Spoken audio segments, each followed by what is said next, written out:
xalqimiz azaldan bir-biriga tayanch bo'lib, mehr, muruvvat ko'rsatib yashashni odamiylikning oliy mezoni deb bilgan.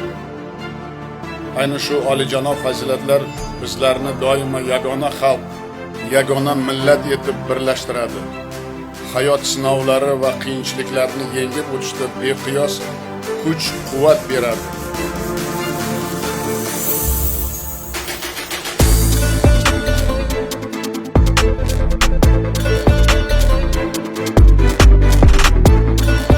Yurtimizda, butun dunyoda tinchlik, barqarorlik hukm sursin.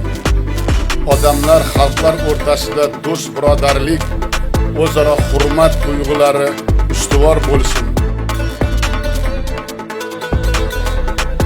Kuchlilar ojizlarga tayanch, saxovatpeshalar muhtojlarga yordamchi, yoshlar qariyalarga g'amxo'r bo'lsin.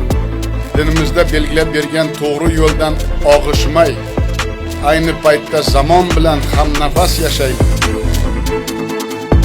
Ilohim, hayotimiz doimo mana shunday munavvar, fayzli va barakotli bo'lsin. Yurtimiz tinch, mehnatkash, oliyjanob xalqimiz hamisha omon bo'lsin.